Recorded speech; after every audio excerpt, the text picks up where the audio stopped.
How's it going, everybody? Welcome back to the world of Pokemon. My name is Professor Noki, and you're here once again for another edition of the News with Noki.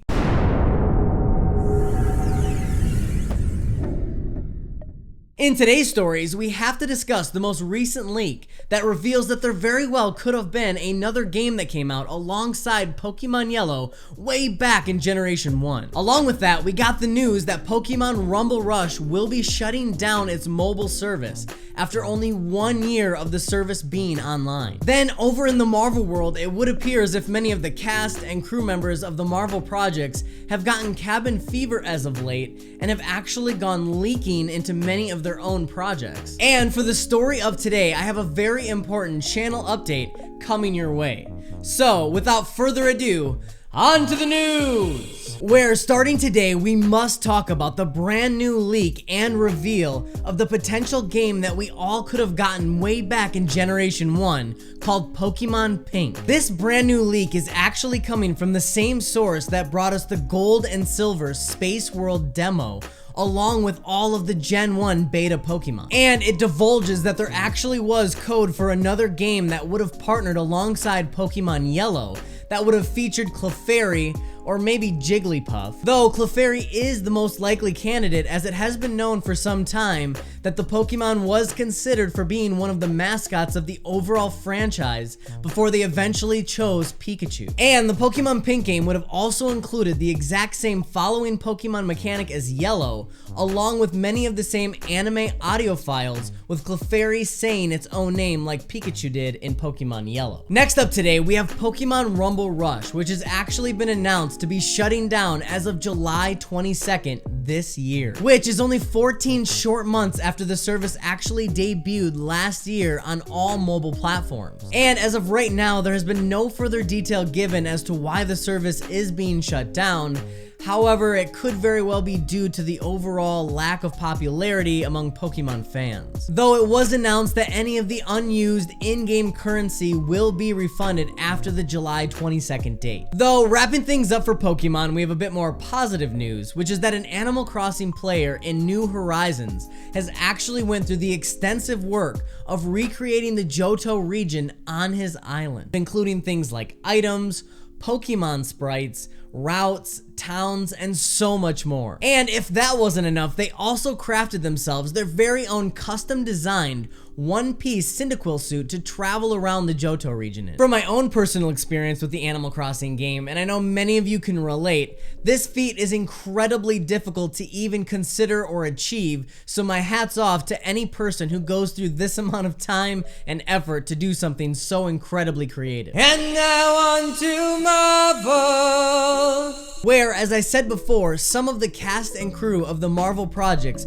have been going absolutely stir crazy with their quarantine life during the COVID-19 pandemic. And during this time, a couple of them have even been potentially dropping leaks throughout many of their social media posts, like that of potential WandaVision leaks, which have been brought to us by none other than Elizabeth Olsen herself. She has actually been posting a number of Instagram updates of her tending to her garden during quarantine life. One of these videos, which has actually caused tremendous buzz and speculation to run rampant throughout the fan base. And for all the Avenger fans out there, the shelling peas, strawberry shard, kale, baby broccolis, favas, and the garlic, they were planted in late February, and the tomatoes were planted the first week of March. I thought you guys would ask. Which, I will admit, as many others have, does seem a bit too on the nose and tongue-in-cheek, sarcastic, overall joking, especially considering just moments before in her previous videos, she was just saying that nothing she could be said about her gardening should be taken as fact, that everything she knows about gardening has been learned through personal research and experience, and that nothing she says should be taken as absolute fact. Though, of course, during this time of personal quarantine and self-social distancing, it doesn't hurt to sit down and chew on some juicy speculation to try to figure out what could potentially potentially be coming in the MCU. And speaking of which, that actually brings us to our next dual cast and crew member from the Marvel Universe, Taika Waititi, who recently, very recently, made the news for actually giving away possibly a number of leaks, spoilers, and even misdirections, all during a live stream watch party of Thor Ragnarok on Instagram. Essentially, with many fans taking away from this that Thor Love and Thunder is going to be extremely out there, possibly even more so than Ragnarok, with Taika himself even stating that this movie is essentially a compilation of the best ideas that a number of 10-year-olds could possibly come up with and thrown together, all with the inclusion of crazy plot twists, far-off set pieces, and even space sharks. Now, of course, a lot of what he's saying is just being regarded as nothing more than a joke, especially the supposed script that he revealed of Tony Stark's resurrection. However, there were a couple of points during the live interview in which Taika himself seemed very eager to share certain information that he couldn't, with him even subtly, possibly hinting to the return of Loki in the upcoming movie as well. And finally, for the story of the day, which I'm very eager and excited to bring you a channel update. For the past few weeks or so, I have been working very hard to reassemble, reconsider, and reorganize my overall channel and the direction in which it's heading to best serve you, the viewer. Obviously, I want to make the type of content that you all want to watch and you all want to participate in.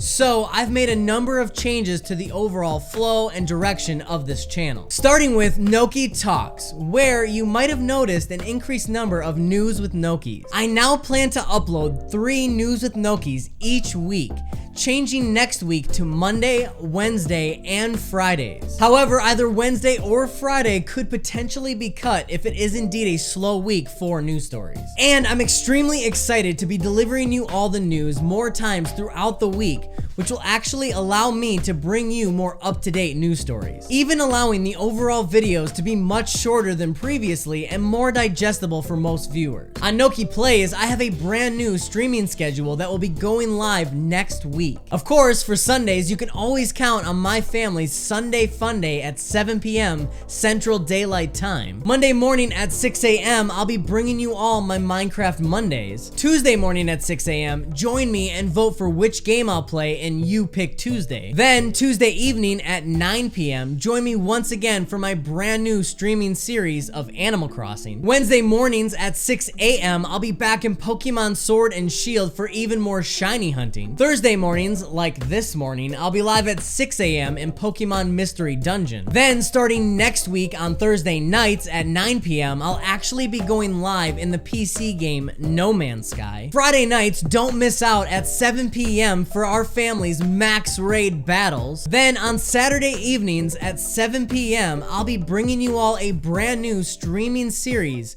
of live dice battles and live card collecting Pokemon pack openings. So I hope you'll all enjoy this brand new shift in content creation and the overall direction of my channel here in 2020. If you enjoyed today's video, please make sure you drop a comment down below as to what you thought of today's stories, and unleash your greatest max knuckle all over that like button to help show your support. Thank you so much for watching, and until next time, this has been Professor Noki signing out once again for Noki Talks.